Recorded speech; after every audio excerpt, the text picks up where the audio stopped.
Olá, boa noite. Chuva acompanhada de fortes ventos causa transtornos em Patos de Minas. E mais. Homem é assassinado na porta de casa em Guimarães. Atirador não foi localizado. Suspeito de agredir e estuprar enteada de 11 anos em motel de Contagem é preso em Patrocínio. Homem é preso por porte ilegal de arma de fogo em Patos de Minas. Outros clubes de Patos de Minas realizam campanha Natal Solidário. A ASPA realiza tradicional bazar. Vazamento de esgoto prejudica a escola de equitação no bairro Copacabana. Vazamento de esgoto no bairro Chácaras Caiçaras preocupa moradores. E Patos de Minas foi palco de um espetáculo de drones em celebração ao queijo Minas artesanal. Tudo isso a partir de agora no NTV News.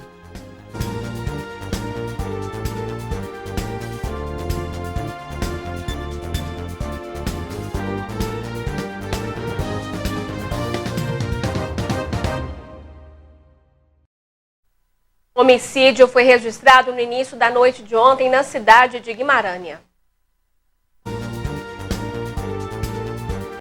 O crime aconteceu na rua Coqueiros. A vítima, identificada como Mauro Lúcio de Oliveira, de 32 anos, bastante conhecida no meio policial por envolvimento no tráfico de drogas, estava em sua casa quando foi chamada por uma pessoa que estava dentro de um Vectra preto. Ao sair para fora da residência, Mauro foi alvejado por vários disparos de arma de fogo. Na sequência, o atirador fugiu no carro que também era ocupado por uma mulher. A perícia esteve no local. A polícia militar teve acesso a uma câmera de segurança que registrou o crime e faz diligências na tentativa de localizar o suspeito e identificar a motivação do crime. Foi preso no início da madrugada de hoje por porte ilegal de arma de fogo. O fato aconteceu na MGC 354 aqui em Patos de Minas. O veículo era conduzido por um homem de 22 anos e também tinha 2 outros passageiros. Ao serem abordados pela polícia militar, eles demonstraram nervosismo e inquietação. O motorista do carro, o condutor, ele confessou à polícia que não portava CNH e que também não tinha os documentos do carro, os documentos do veículo. Devido a essas atitudes suspeitas, então, e a essa informação que foi passada para a polícia, foi solicitado, na verdade, que eles descessem do carro para maiores averiguações. Durante a busca veicular, a polícia militar encontrou na bermuda de um dos suspeitos, de um dos passageiros, um homem de 25 anos, 3 munições intactas de calibre 32. Além disso, foi localizada em cima do banco do carro uma arma de fogo, também calibre 32 e mais 6 munições em condições de uso. O suspeito assumiu então a autoria da arma, assumiu que de fato a arma era dele e disse aos policiais que não possuía documentos que autorizassem o uso e o porte dessa arma. Os objetos foram apreendidos e foram encaminhados para a Polícia Civil, assim como este homem de 25 anos também foi preso e encaminhado para a delegacia. O condutor de 22 anos apresentava sinais de embriaguez, por isso foi feito o teste do bafômetro, apresentando 0,05 miligramas por litro de álcool, o que não gerou a prisão, mas gerou sim um alerta, na verdade, uma infração administrativa de trânsito. De acordo com a ocorrência, o veículo foi então removido para o pátio do Detran, já que as pessoas que estavam nele não puderam indicar uma pessoa para retirar esse veículo de lá, e em seguida o condutor e os demais ocupantes do carro foram liberados. Amanda Oliveira para o jornalismo da NTV. O acidente foi registrado ontem à noite na esquina da Avenida Fátima Porto com a Rua 5 de Maio e envolveu 2 carros. De acordo com o motorista do Trekker, ele seguia pela Rua 5 de Maio quando o condutor do Etios avançou o sinal e bateu em seu veículo. Ele ainda disse que o condutor do Etios apresentava sinais de embriaguez. Apesar do impacto, o motorista do Trekker não se feriu e dispensou atendimento médico. Já o condutor do Etios afirmou que seguia pela Fátima Porto e que viu o semáforo vermelho, mas não conseguiu parar devido a uma suposta falha no sistema de freios. Ele não soprou o bafômetro, mas mesmo assim foi preso por embriaguez devido aos sinais. Ainda durante a fiscalização, a polícia constatou que ele não é habilitado e que o veículo estava com licenciamento irregular. Imagens que circulam nas redes sociais mostram um acidente na Avenida Tancredo Neves, aqui em Patos de Minas. O carro branco que você vê pela imagem de câmera de segurança passava pelo local e ele atinge um poste de iluminação pública. Nós tentamos mais informações a respeito desse acidente, o motivo e a situação aí do motorista, mas ainda não recebemos resposta. E agora há pouco, no fim da tarde de hoje, um acidente foi registrado na esquina da rua Prefeito Camundinho com a rua Vereador João Pacheco.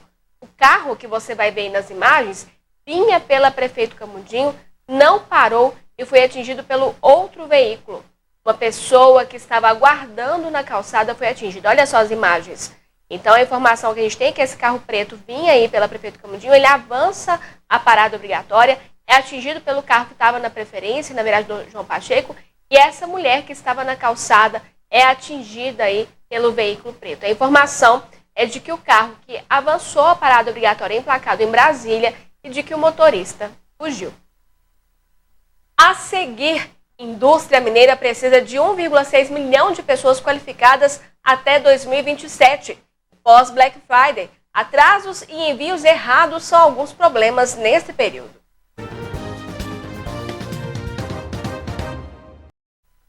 Quero lembrar você que ainda hoje você vai acompanhar mais detalhes sobre a chuva e o temporal que atingiu Patos de Minas na tarde desse sábado e causou diversos estragos. Ainda hoje, então, fiquem ligados. Olha só, gente, uma pesquisa mostrou a intenção de compras de população da população neste fim de ano e como os preços são pressionados. O levantamento feito pelo IPEAD UFMG mostra que 74% dos consumidores na capital pretendem presentear neste Natal. Esse é o maior percentual desde o início da pesquisa em 2015. O valor médio dos gastos deve ficar em torno dos R$ 172, um aumento de 39% em relação a 2023. 55,9% dos entrevistados pretendem comprar presentes no valor acima de R$ 150. Em contrapartida, 19,8% pretendem gastar menos do que no ano anterior. E quem for às compras deve se planejar. Neste ano, a maioria dos produtos típicos de Natal, das festividades do Ano Novo, dos produtos alimentícios, tiveram um aumento do seu preço médio na comparação com o mesmo período do ano passado. Este ano, como foi um ano de aumento da massa salarial da população, de queda do desemprego, é normal também que mais pessoas vão comprar esses produtos e, portanto, ajuda a pressionar os seus preços para cima. Mas também teve um conjunto de produtos, 12 produtos, que tiveram um crescimento acima da inflação do período, ou seja, produtos que não só acompanharam o crescimento da inflação, do custo de vida, mas tiveram um aumento ainda maior. 18 dos 26 produtos mais consumidos na ceia de Natal subiram de preço em 2024 em relação ao ano passado. 12 produtos tiveram um aumento acima da inflação acumulada nos últimos 12 meses. Entre eles, a uva passa com 27,6%, lombo suíno com 27,5%, espumante com 26,9%, pernil suíno 24%, gelatina com 22,7% e o azeite com 21,5%. Por outro lado, 7 produtos tiveram queda no preço. O panetone, por exemplo, ficou 11,7% mais barato. Olha só, muitos consumidores estão recebendo agora as encomendas compradas na Black Friday. Quando se faz uma boa compra e dá tudo certo, na entrega o consumidor fica satisfeito. Mas nem sempre é assim. Atrasos e envio de produtos diferentes daquele que você escolheu são só alguns dos problemas que podem acontecer. Nessa hora, tem que fazer valer os seus direitos. Black Friday passou e neste período de grandes compras é importante ficar atento a alguns problemas e como proceder em certos casos. Mesmo com prazos altos para evitar atrasos, eles ainda podem acontecer. Se esse for o caso, o consumidor deve adotar alguns cuidados. Se você me prometeu entregar um produto em tal data, que você entregue. Então tem que entrar em contato pedindo essa entrega imediata. Se não der certo, tem que procurar o PROCON do seu município ou o PROCON solicitar. Uma outra alternativa é ele aceitar um outro produto ao invés daquele. Isso aí raramente acontece, porque muitas vezes o consumidor quis aquele específico produto. E a terceira situação que pode acontecer, que é um direito, inclusive, que é o que comumente acontece, é ele desistir do negócio, cancelar o contrato e pedir de volta o dinheiro que ele pagou antecipadamente. Caso o consumidor faça uma compra e se arrependa, ele pode exercer o direito de devolução, mas é importante ficar atento a alguns detalhes. E aí, a partir do momento que ele recebe esse produto em casa, ele tem o direito aí de cancelar, desistir da compra em até 7 dias corridos, contados da data que ele recebe. Ele não precisa alegar motivo nenhum. O que ele tem que fazer é entrar em contato com a empresa, através dos canais que ela disponibiliza para o consumidor, e ali formalizar o seu direito de desistência. Seja na Black Friday ou em qualquer período, o direito do consumidor deve ser respeitado. Para exercê-lo, o coordenador deixa um conselho para os consumidores. Existe uma plataforma governamental que é o www.consumidor.gov.br. As grandes empresas do Brasil já estão nessa plataforma. O consumidor entra nela, ele se qualifica ali, acha a empresa, faz a reclamação, né? E essa plataforma aí tem em torno de 80% de acordo, é uma plataforma muito interessante. Não dando certo, aí sim o consumidor pode procurar o PROCON do seu município ou até mesmo o Poder Judiciário para resolver a demanda. O aquecimento do mercado reflete na demanda por profissionais qualificados na indústria. De acordo com o estudo elaborado pelo Senai, Minas Gerais precisa de qualificar cerca de 1.600.000 profissionais até 2027 para atender a demanda crescente. O grande desafio é atrair os jovens para essas profissões. Aos 19 anos, Ana Carolina está terminando o curso de operação de máquinas e ferramentas convencionais do Senai. Já está preparada para operar a fresadora, uma das máquinas mais importantes da indústria. Ela conheceu o curso por acaso, mas logo pegou gosto. Eu comecei nessa carreira, nessa profissão, né? Meio que eu não sabia o que era o curso exatamente. Só que, como foi uma oportunidade, né? Então eu acabei acatando. Eu falei, se eu me esforçar e se eu me dedicar, seja o que for, vai dar certo. A demanda por profissionais da indústria está tão alta que Álvaro já veste o uniforme de empresa multinacional, mesmo ainda sendo aluno. A área de formação dele é logística, fundamental para qualquer indústria. A demanda hoje está crescendo muito, graças a Deus, por conta também, que nem eu falei, do e-commerce, que depois da pandemia, muita gente passou a comprar mais em casa, do celular, do computador, do que ir nas lojas. As lojas ainda precisam muito, porque, querendo ou não, tem que encomendar um volume maior, compra em grande quantidade, chega um caminhão inteiro só para uma loja, e graças a Deus o mercado está vindo e está crescendo. Minas Gerais precisa qualificar 1.600.000 profissionais para a indústria até 2027. E isso para todas as áreas. Estrutura para o aprendizado não falta. O maior desafio hoje é atrair o jovem para aprender os segredos da produção industrial. Os dados são no Mapa de Trabalho Industrial 2025-2027, elaborado pelo Senai.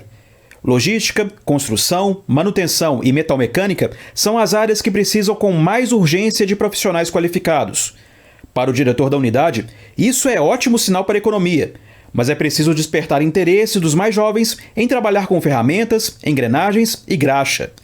A estratégia é mostrar que a capacitação significa dinheiro garantido. A gente tenta mostrar isso para os jovens de hoje, através de redes sociais, indo nas próprias escolas onde eles estão, inserindo na comunidade, fazendo algumas ações junto à comunidade para mostrar a importância do Senai e mostrar com que esses jovens se sintam mais valorizados, né?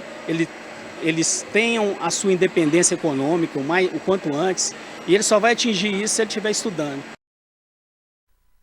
Ainda hoje, temporal causa transtornos em Patos de Minas. E em instantes, a ASPA realiza tradicional bazar e Rotary Clube de Patos de Minas realiza campanha Natal Solidário em supermercados.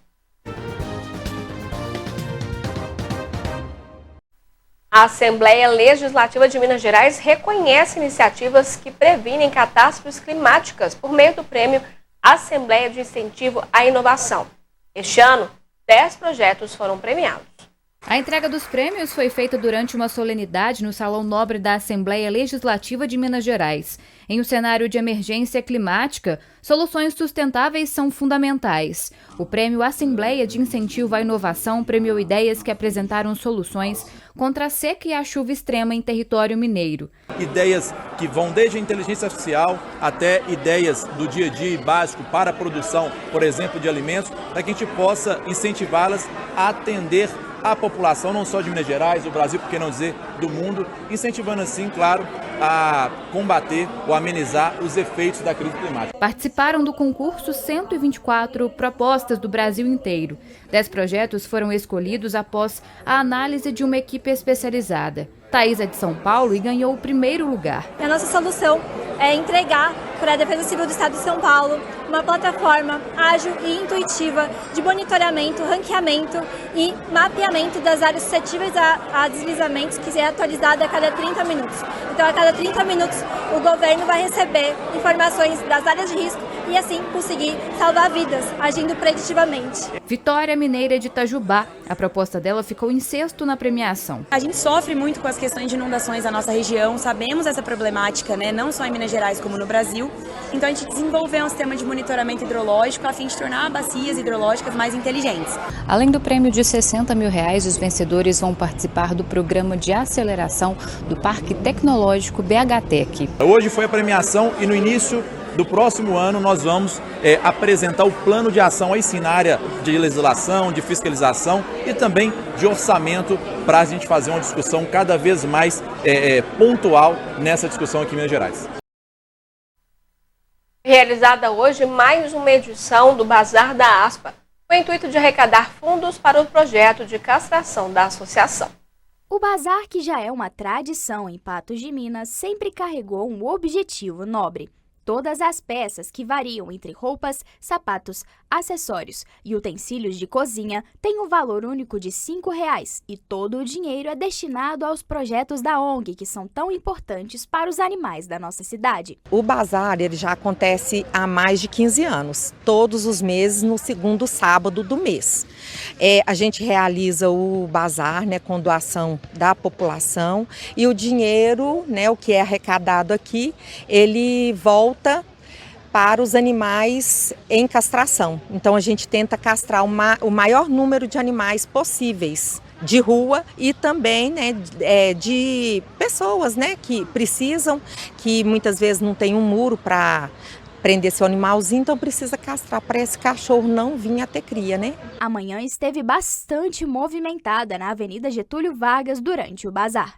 Diversas pessoas compareceram para procurar peças para uso pessoal ou revenda. Esse bazar ele só é possível porque a população nos ajuda, né? Porque se não fosse a população, a ajuda, né, da população, a gente não teria condições de realizar o bazar.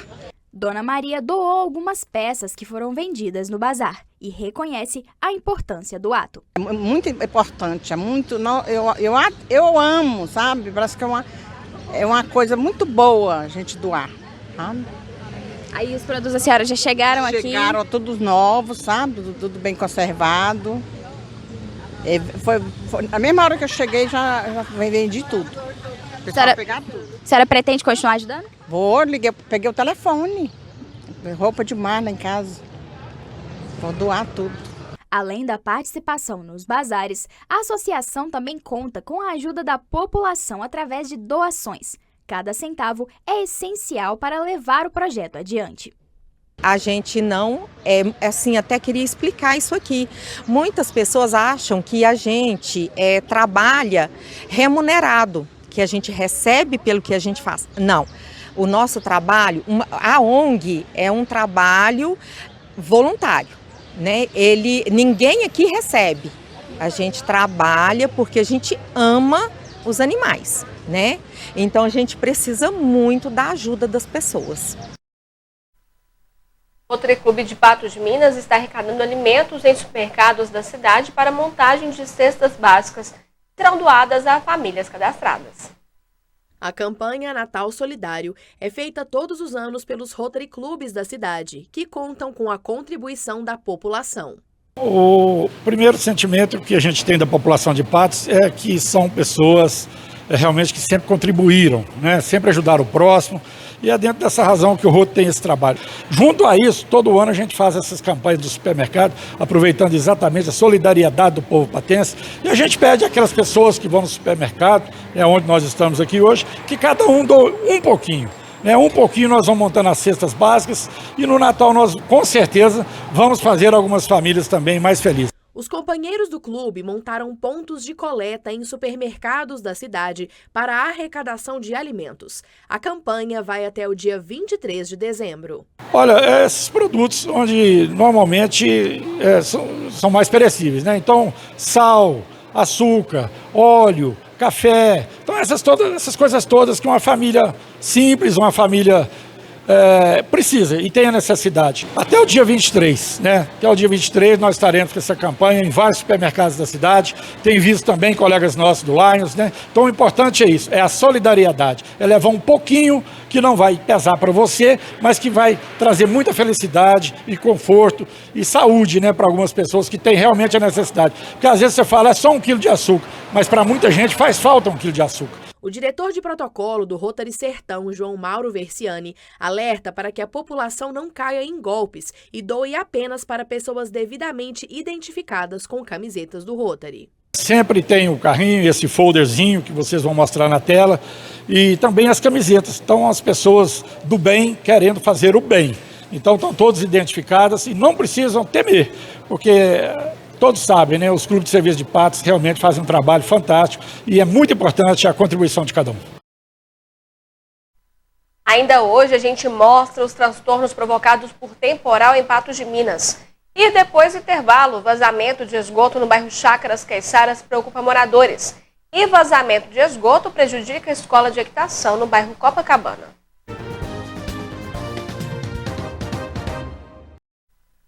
O proprietário de uma escola de equitação em Patos de Minas reclama do vazamento de esgoto em seu local de trabalho. Ele alega que a Copasa já foi ao local por diversas vezes, mas nada foi feito até o momento. Fábio é professor de equitação e há poucos meses abriu a própria escola em um terreno que localiza-se nos arredores do bairro Copacabana. Desde que começou a trabalhar no local, ele enfrenta problemas com um vazamento de esgoto de grandes proporções que tem atrapalhado o andamento das atividades por causa da sujeira e mau cheiro. Tem 3 meses que eu estou aqui no local e desde o começo, quando eu mudei para cá, começou a apresentar aí um pequeno vazamento na rede de esgoto aqui da Copasa. Se a gente for pegar, para ter uma noção, uma área de metros quadrados, deve ter aí quase uns 200, 300 metros quadrados alagado aí com essa água, né? Tem dias que é mais, tem dia que é menos, que o fluxo varia muito, mas é à beira do Rio Paranaíba, né? Acaba que todo esse esgoto que está sendo jogado aqui na terra, a terra absorve e é passado para o rio. Então é algo inaceitável ao meu ponto de vista. Por grande parte dos alunos serem crianças, o local já não tem sido mais seguro. Eles pretendiam realizar uma colônia de férias em dezembro, mas com a atual situação, o plano se torna inviável. É uma escola de equitação que a gente atende o público infantil, né, desde a primeira infância. Hoje o meu aluno mais novo tem 11 meses e vai até um público adulto, né, enquanto a pessoa quiser montar a cavalo, ela tem essa disponibilidade. E como que chega em uma instituição de ensino e encontra esse mau cheiro, né, um esgoto correndo a céu aberto, sem falar desse prejuízo, vamos colocar assim, financeiro para mim, né, esse impacto negativo na minha escola de equitação. Tem um impacto negativo para as crianças também, para os pais, né, aquelas pessoas que trazem, e também para o meio ambiente, que é uma questão muito importante que a gente busca preservar, né, para a vida dos animais. Igual tem piquetes meu aqui que meus cavalos ficavam, que está inundado, está cheio de esgoto. E como que um animal fica numa situação dessa? E sem contar para a vegetação, para o solo, né, para a água, para todas as outras questões que se envolvem aí o meio ambiente. Por diversas vezes tentaram resolver diretamente com a Copasa, mas as negociações não têm sido fáceis. Algumas equipes já estiveram no local e saíram de lá sem solucionar o problema. Fábio relata que até números de telefones falsos já foram passados para ele. Entrei em contato aí com a empresa diversas vezes, pelos meios de comunicação que se tem, fui presencialmente, através de ligações, não resolveu, vem uma equipe até o local, olha, dá um diagnóstico, fala da solução, mas nada de resolver. Entrei em contato com a ouvidoria, também não resolveu nada. Entrei em contato aí com o prefeito, com a prefeitura, com vereadores para tentar solucionar. Foi aonde que eles vieram aqui, fizeram a análise e iniciaram a tratativa. Iniciaram na segunda-feira, né? Hoje é sábado, e até hoje não solucionaram. E aí o problema que era algo pequeno, lá vem a cada dia mais se agravando. Situações como essas são frequentes nesse terreno, o que exige agilidade para achar uma resolução. Fábio pede, mais uma vez, para que a empresa arque com as responsabilidades e realmente faça a manutenção de todos os locais necessários dentro do terreno. Eu espero primeiramente uma solução, né? Eu acho que esse é o fundamental. Eu tô vindo aí às mídias, às redes sociais, né? Procurando aí os canais de comunicação para ver se a Copasa se sensibiliza com a situação, a sociedade, né?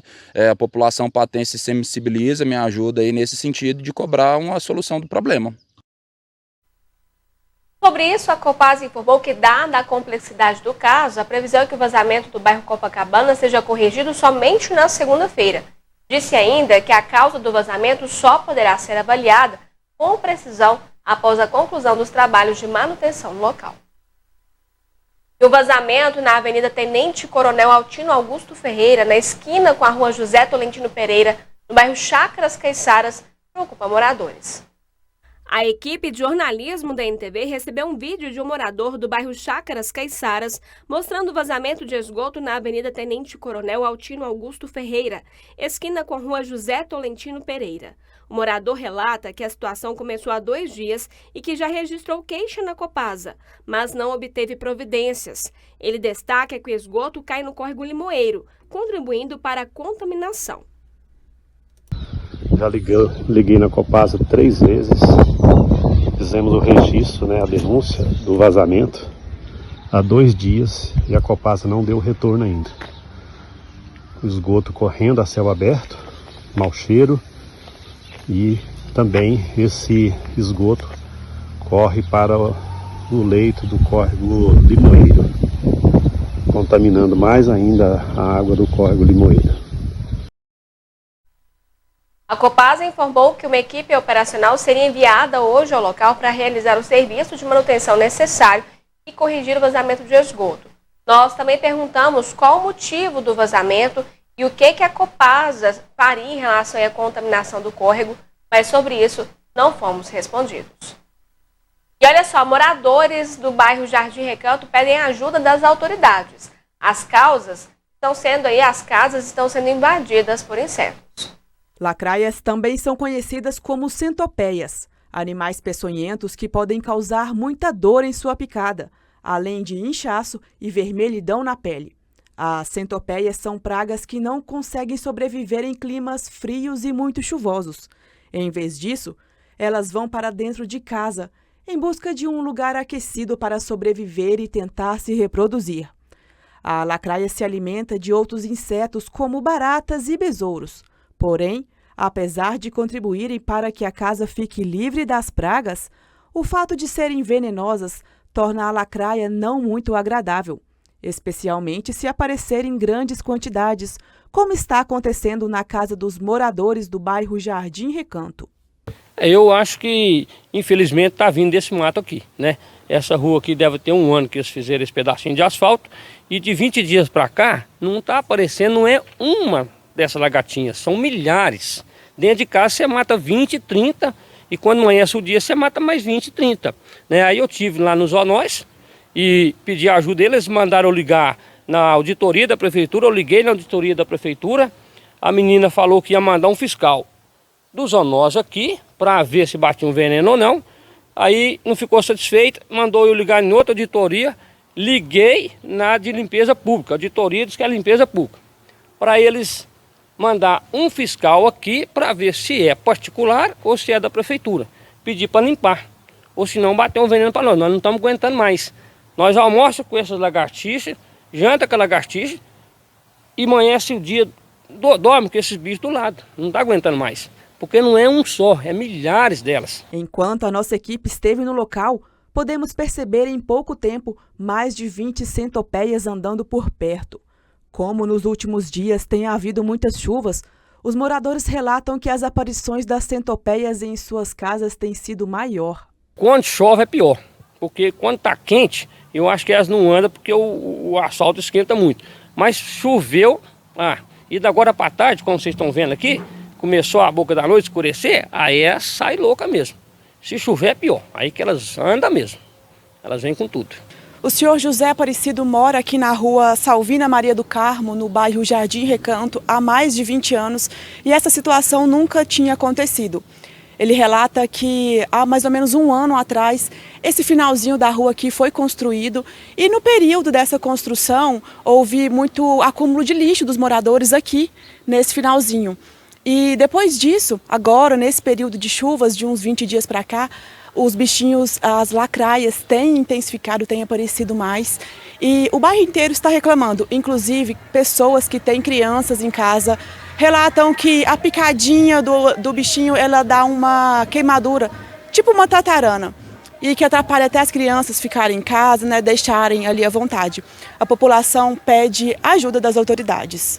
Demais, é muito mesmo. Aqui, essa senhora ali, a Marta, ela pega uma vassoura e sai. Eu mesmo pego demais aqui, mas não tem como. Você faz, mas parece que quanto mais você mata, mais aparece. Viu? Então é impressionante isso aí. Eu nunca tinha visto isso aqui. Primeira vez. A população do bairro não aguenta mais essa situação e pede uma providência das autoridades. Aí nós estamos pedindo para ver o que os órgãos públicos podem fazer por nós. Se manda mesmo um fiscal aqui olhar, para ver se tem jeito, se tem um veneno para bater, pelo menos para minimizar um pouquinho. Tá muito ruim isso aqui. Tá todo mundo sofrendo. O bairro inteiro está sofrendo com isso aqui. Responsável por esse negócio é algum órgão, seja os zonóis ou essa auditoria pública, lá, manda o fiscal que ainda não veio, dá uma olhada para nós, vê o que pode ser feito.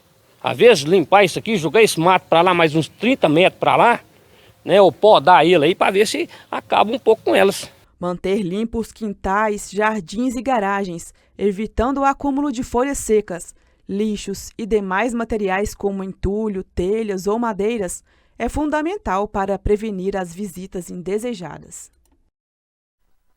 Sobre isso, nós estamos aguardando uma resposta. A seguir, suspeito de agredir e estuprar enteada de 11 anos em motel de Contagem é preso em Patrocínio. E chuva com ventos fortes causa transtornos em Patos de Minas.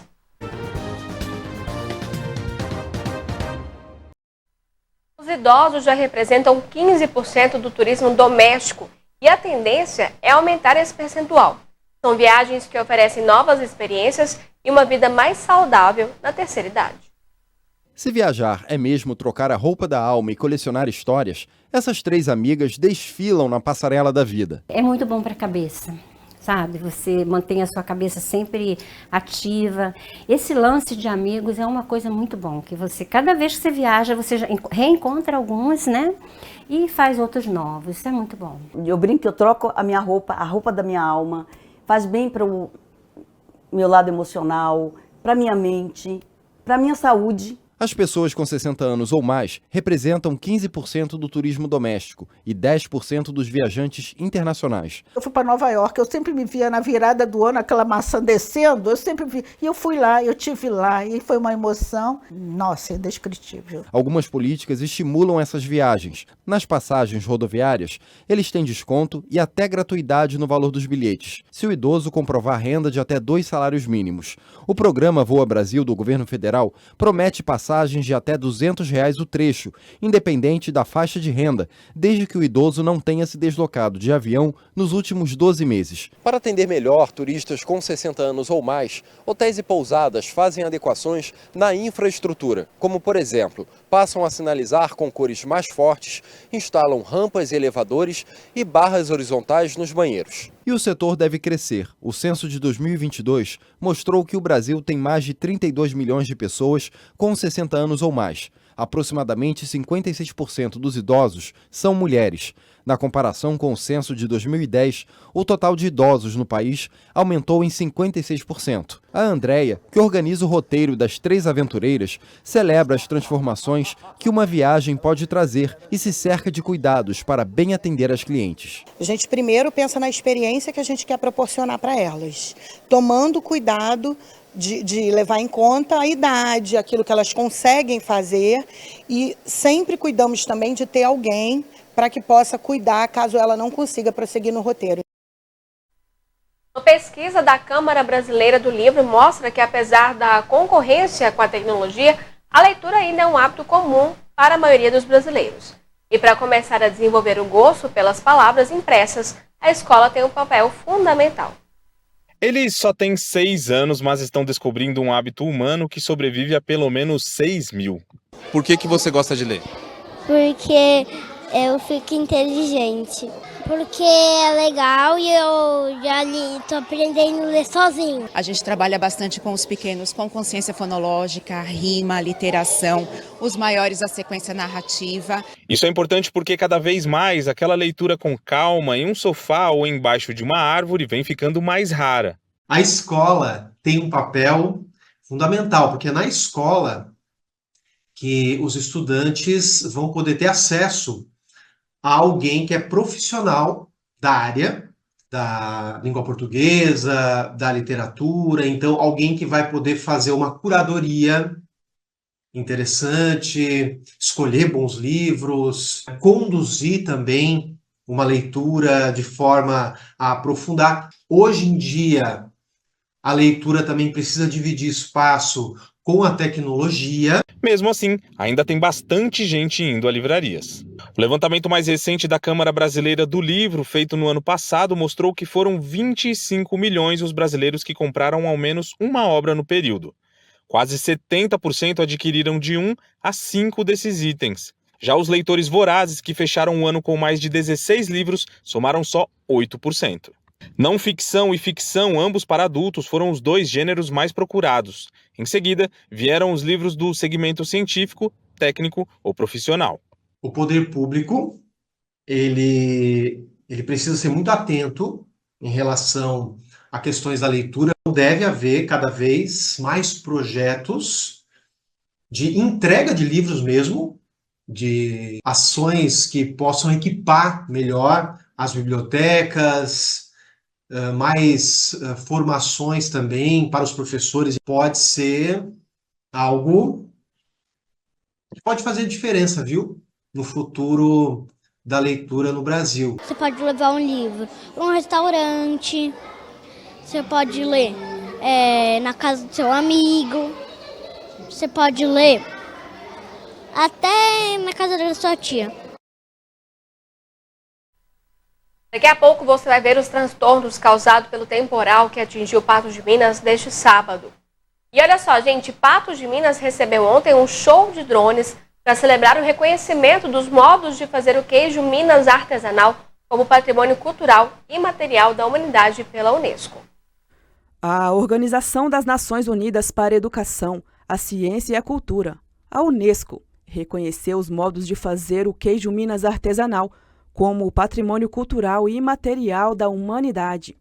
A aprovação foi anunciada na última quarta-feira, 4 de dezembro, durante a 19ª sessão do Comitê Intergovernamental da Salvaguarda do Patrimônio Cultural e Imaterial da Unesco. De acordo com o governo de Minas Gerais, os territórios reconhecidos pela Unesco pela produção de queijo são entre Serras da Piedade ao Caraçá, Araxá, Campos das Vertentes, Canastra, Cerrado, Diamantina, Serra do Salitre, Cerro, Triângulo Mineiro e Serras da Ibipitioca. O município de Patos de Minas faz parte da região do Cerrado, junto com mais 18 cidades. Patos de Minas é a maior produtora de leite do estado e pertence a um dos 10 territórios reconhecidos pela Unesco pela produção do queijo Minas artesanal. O título internacional não só valoriza a cultura mineira, mas também traz mais visibilidade para essa tradição que acontece há mais de 3 séculos. Programado para acontecer na Avenida Getúlio Vargas, que, de acordo com a organização, era a melhor localização para acompanhar as imagens dos drones, o evento destacou a importância cultural e histórica da tradição mineira na produção do queijo Minas artesanal. A programação fez parte de um calendário de ações que celebraram um importante reconhecimento. Centenas de pessoas acompanharam as iluminações dos drones com os olhos vidrados e reafirmaram o orgulho pela identidade mineira. Muito bem formado lá, né? Tudo beleza. Eles são bem sincronizados. Gostei, foi muito bom. Você também? Gostei também, adorei bastante. Eu achei muito bonito. A programação foi finalizada com a apresentação live sax no Coreto Municipal, com o músico do Conservatório, Giordano Bruno.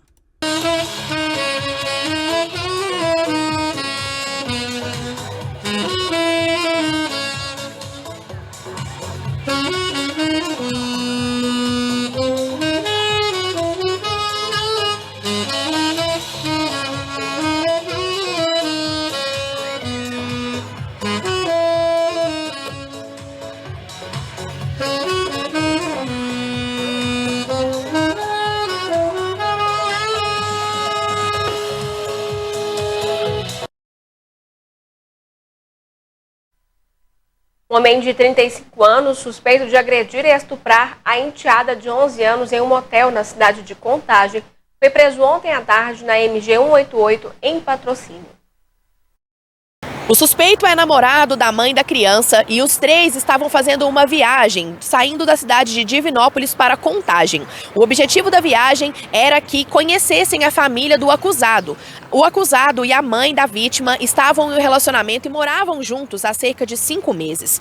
Ele disse que eles passariam em um shopping em Divinópolis e antes disso ele queria passar na casa de sua ex-esposa para buscar o seu filho e queria que sua enteada, a menina de 11 anos, fosse junto.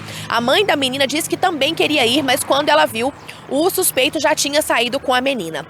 Quando eles estavam em um carro alugado, e aí, durante este momento, o acusado pediu para que a menina se abaixasse no banco e eles entraram em um motel. A criança, quando desceram do carro, percebeu que estavam ali no quarto desse motel, perguntou onde estavam e disse que queria ir embora. Neste momento, o acusado, na verdade, começou a agredi-la com socos, chutes e a estrangulou. A menina perdeu a consciência e quando acordou, ela continuou sendo agredida. O acusado, o suspeito, teria enchido a banheira de hidromassagem do quarto e disse para a menina que que a mataria afogada, na verdade. Neste momento, ele mordeu suas costas, lábios e pescoço. A vítima, depois disso, conseguiu acertar um chute no rosto do seu padrasto e conseguiu então sair do quarto, ir até o carro e pedir socorro. A gerente do motel disse que acolheu a vítima e a levou para a UPA, que também fica em Contagem. Ela passou por exames e foi comprovado que não houve conjunção carnal.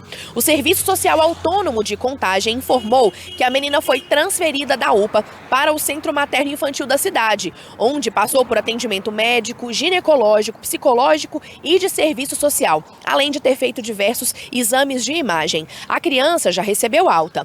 Após o crime, Francisco Oliveira de Faria fugiu e uma operação foi montada na tentativa de capturá-lo. No dia 11 de dezembro de 2024, a Polícia Militar de Minas Gerais realizou o registro de uma ocorrência, tratando-se de um estupro de vulnerável de uma criança de 11 anos ocorrido na cidade de Contagem. Desde então, a Polícia Militar, juntamente com a Polícia Civil, realiza um intenso trabalho no intuito de localizar e prender o autor.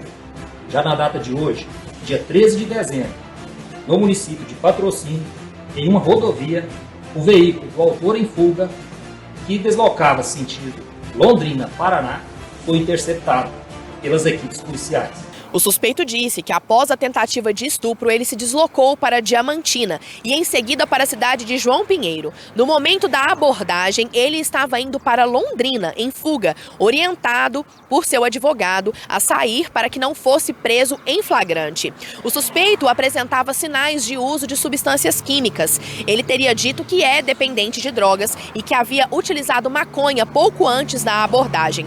Durante a fiscalização na picape em que se encontrava o suspeito, foi encontrada uma bucha de maconha, além de um anel e aproximadamente quase R$ 1.500. Durante a abordagem foi constatado que havia um mandado de prisão contra o suspeito de estupro.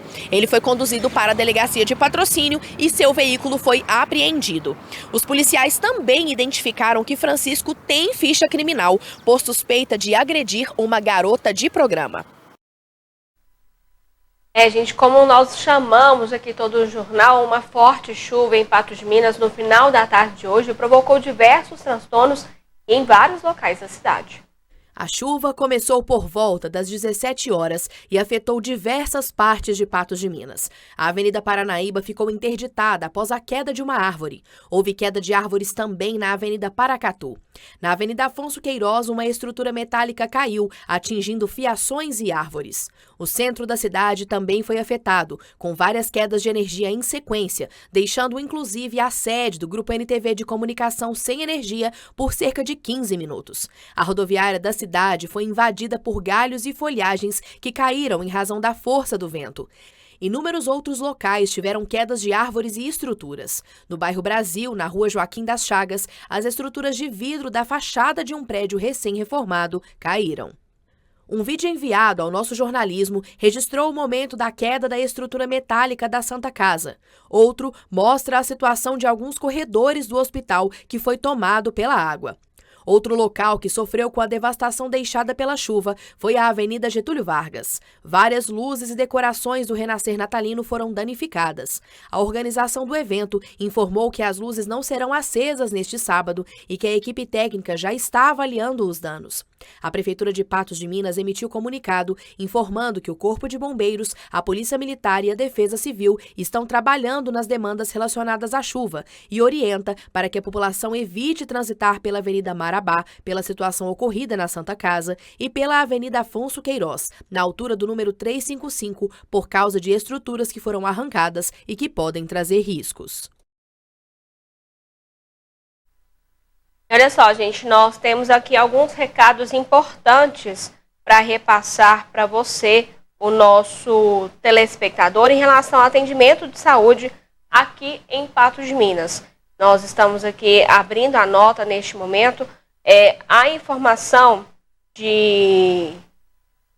do Hospital Santa Casa de Misericórdia é que, devido ao forte vento registrado em Patos de Minas na tarde deste sábado, uma estrutura metálica da instituição foi afetada, causando alguns transtornos. Apesar dos danos, não houve feridos aí no incidente, e até que a situação seja regularizada, solicita que casos de extrema urgência sejam encaminhados para a UPA Porte 3, que fica lá na Rua Peluso, no bairro Jardim Peluso. Diz também que todas as medidas necessárias já estão sendo adotadas para restabelecer o fluxo de atendimento normal o mais rápido possível. Nós tivemos acesso a diversas informações, vídeos mostrando o empenho da equipe da Santa Casa de Misericórdia para atendimento dos pacientes, já que uma parte antiga da Santa Casa de Misericórdia foi atingida aí pela essa chuva, teve aí o destelhamento, e aí nós temos imagens aí da água invadindo a Santa Casa de Misericórdia aqui em Patos de Minas, e o empenho grande de toda a equipe, de todos os profissionais que atendem na Santa Casa de Misericórdia, para transferir esses pacientes que já estavam internados lá na unidade de saúde. E aí reforço o pedido para que aquelas pessoas que estão com algum problema grave, que procurem a UPA, que é o local hoje com mais disponibilidade, e a questão da estrutura também para receber esses pacientes, uma vez que o empenho está todo voltado lá para atender esses pacientes que já estão lá na Santa Casa de Misericórdia. A assessoria de comunicação da Santa Casa de Misericórdia também informou que, devido a esses transtornos lá no local, ninguém se feriu. Nós recebemos algumas imagens e reclamações também de que a UPA de Patos de Minas estava sem energia. Seria um transtorno, uma vez que o pedido da Santa Casa é que esses pacientes fossem encaminhados, procurassem atendimento na UPA aqui em Patos de Minas. Sobre isso, a Prefeitura informou que, devido ao temporal ocorrido na tarde de hoje, houve sim uma queda de energia na UPA de Patos de Minas. O gerador não foi acionado imediatamente, mas o problema foi identificado e já foi resolvido, e a energia foi restabelecida. Esclareceu que não houve nenhum dano estrutural na UPA aqui em Patos de Minas e que nenhum paciente precisou ser remanejado, e as atividades seguem funcionando normalmente. Portanto, se você apresentar algum problema de saúde e precisar de um atendimento, procure a UPA de Patos de Minas. Essa é a orientação da Santa Casa de Misericórdia. Por hoje é só. Muito obrigada pela sua companhia. A gente lembra que mais informações você pode acessar também no site patosjá.com.br. A gente volta a se encontrar na segunda-feira no programa Gui Boaventura, ao meio-dia, mas antes também tem informações no Jornal 30 Minutos. Para você, um excelente domingo.